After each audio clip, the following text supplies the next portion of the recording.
Alas 8:22 na po, sandaling-sandali lang. Hanapin natin ang ulat ng ating kasamang Levi Gonzales.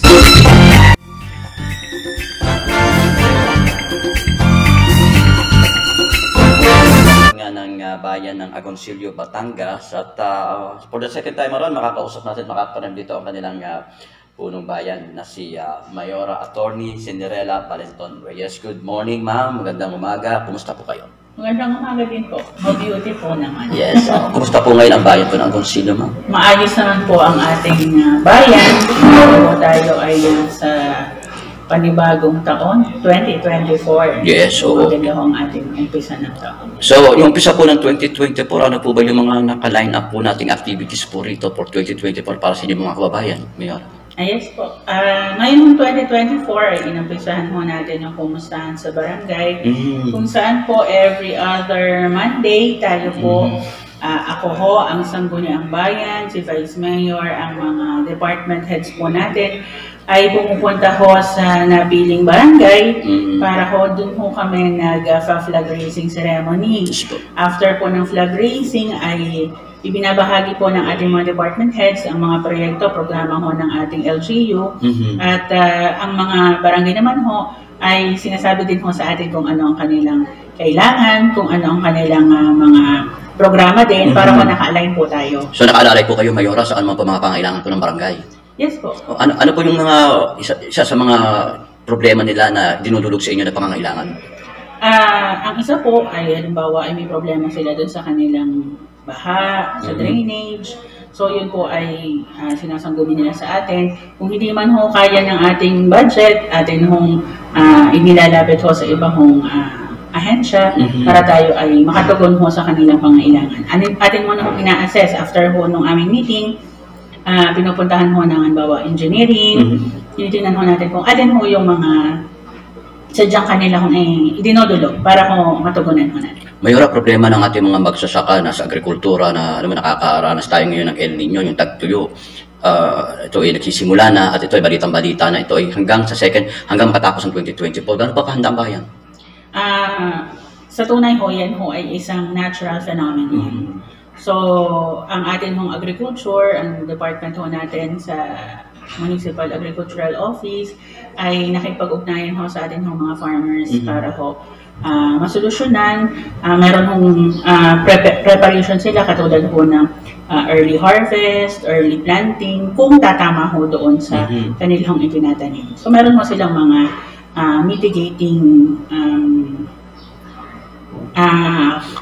ginagawa sa ating hong farmers. Yes po. At alam natin, preparadong naman pag nung pumutok ang vulkan at ngayon po hindi pa naman tayo sigurado pero nanitahimik at lagi namang handa ang bayan ng Agoncillo.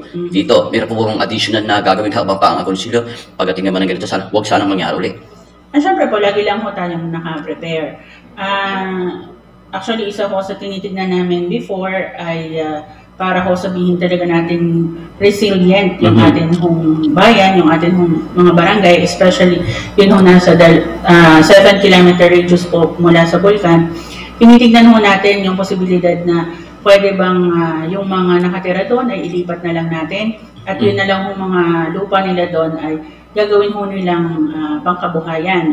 Although yun ho ay kumbaga po ay shooting the moon dahil napakalayo pa ho. Pero tinitignan din po natin para po meron tayong long term na para po ma-prepare natin ang ating bayan na talaga pong resilient. So may mga lugar po doon na hindi na talaga po pwedeng tirahan na talagang totally walang makakapasok maliban lamang po sila may kabuhayan. Yun po ay pinag-aaralan natin. Pinag-aaralan niyo pa po. Nakakatugon po ba ang ating pananawigan? Kasi alam naman na may katulad sa mga barangay, kailangan ng mga behikulo, serbisyo, ambulance. Dito po ba sa Agoncillo ay nabibigyan din po ba ng tulong ng pananawigan? Actually po, noong unang nagbigay si Governor Mandanas ng MRV, yung Multi-Purpose Rescue Vehicle, lahat po ng barangay natin ay nabigyan. Lahat? Lahat po. Ilan po bang barangay dito? 21 barangays. 21 barangays. At hanggang ngayon naman po, very functional. At sa katunayan ho, malaking bagay po sa LGU sapagkat pagka kami ho ay nagkukulang sa mga sasakyan, lalo kung hinihiram ho ng DepEd o kung ano pa, sa barangay po tayo nagsasabi ng MRV. Kaya madali ho ang ating transportation. Mayora, may mga distribution na mga financial assistance po ba na inaasahan ng inyong mga kababayan dito?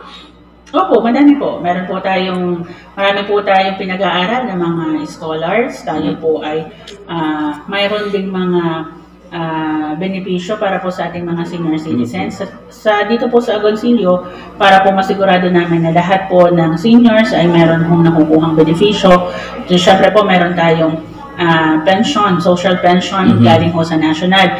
Meron din hong social pension galing naman ho sa local. Nag-alat po tayo ng pondo para doon. Yung hindi ho nakasama sa national, sinama ho natin sa local. At yung hindi pa rin ho nakasama, kapag ka ho birthday nila, ay binibigyan po natin ng cash po na pa-birthday sa ang ating mga Senior citizen. Parang katulad pala ito ng lugar ng Makati, may libreng cake. Parang gano'n. Hindi na, bahala na sa bumili ng cake. Kasi binigay po natin ay 1,000 pesos. Para po sa mga nagbo-birthday natin senior. At ang isa pa po ay yung atin hong mga financial assistance, medical assistance, burial assistance para po sa ating mga kababayan. Tuloy-tuloy lamang po. Kung po ay mabilis, pagpunta po nila sa ating munisipyo, basta po kompleto ang kanilang mga requirements. Pag alis po nila, dala-dala na po nila yung financial assistance na binibigay po ng munisipyo. Last 2 question lamang po, when it comes to peace and order, dapat tahimik ang bayan ng Agoncillo. Kumusta po kayo ngayon? Generally po, talaga pong tahimik ang ating pong bayan. At kasama rin po natin dahil atin pong inimbitahan at ngayon po meron tayong nakatao dito na galing po sa ating Philippine Coast Guard. Kaya bukod po sa ating kapulisan, sa ating BFP, meron din po tayong Coast Guard na nag-aalaga din po sa baybayin naman po natin. At napakahusay ko ng ating bagong hepe, kahit naman ho yung mga nagdaang hepe, pero ngayon ho ay talagang very hands-on ho si hepe sa ating mga kababayan. Yes, so alam naman natin ko, Mayora, isa pa sa mga gusto natin lugarin pagdating sa kalusugan, nandiyan pa rin naman siguro ang banta ng COVID-19, pero hindi pa naman, ito ba binibigyan pansin pa rin ba rito yun, Mayora? Oo naman. Actually, nito hong mga nagdaan, kami ho ay kakatapos na ang magbakuna sa flu vaccine naman. Para yung mga kababayan natin, hindi na sila makaranas ng flu, ng trangkaso. Ano po? At yung atin naman hong mga kababayan na gusto pa rin magpabakuna sa COVID-19, kung wala pang bakuna, ay atin naman po silang ina-entertain. At saka ngayon pong taong ito, April ho, ay magdiriwang ho ng 75th founding anniversary ho ang bayan ng Agoncillo. Kaya simula po April 1 hanggang April 7, meron po tayong long week na celebration. Ano ba pinagdiriwang po rito sa foundation po ninyo, Mayora? Meron po ba kayong pinagdiriwang po rito sa foundation po ninyo? Like po sa ibang bayan? Ang ibig sa mga festival. Yes po. Ang atin pong Tawilis Festival ang para sa Agoncillo po. Pero dahil po ang atin pong founding anniversary na April 7 ay nataon ho sa close season ng Tawilis. Kaya inisipat po namin yung celebration ng Tawilis Festival ng October. Ayun. Maraming salamat, Mayora. Baka meron kayong parting message sa mga nakikinig sa ating programa, particular dito sa inyong bayan po ng Agoncillo. Yes po, sa ating mga kababayan, tayo po ay palaging gumagawa ng paraan para ho lahat po ng mga programa, proyekto ng ating bayan ay yun hong naka-design sa talaga hong pangangailangan ng ating mga kababayan. At dito ho sa LGU ay sinisigurado po natin na welcome ho ang ating mga kababayan kung ano man ho ang kanilang concern para ho sila ay matulungan kung ano man ho kanilang pangangailangan. Sa abot po ng kakayahan ng ating LGU, sila po ay ating tutulungan. At gusto ko pong maramdaman nila na pagpasok nila sa munisipyo, lahat po sila ay welcome po dito.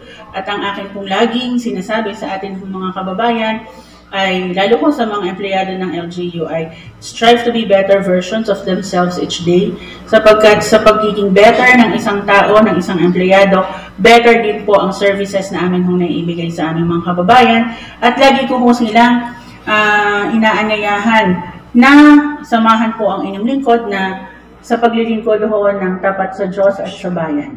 Maraming salamat po, Mayor Attorney Cinderella Valenton Reyes. At Kuya Romel, kanina nga, pagsapit nga natin sa bayan ng Agoncillo, malinis nga, tama sinabi niya, tahimik.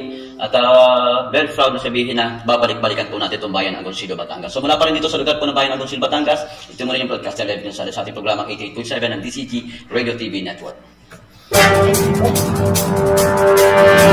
Yan po ang ating kasamang Levi, aka Speedy Gonzales, sa kanyang interview kay Mayor Cindy Reyes ng Agoncillo.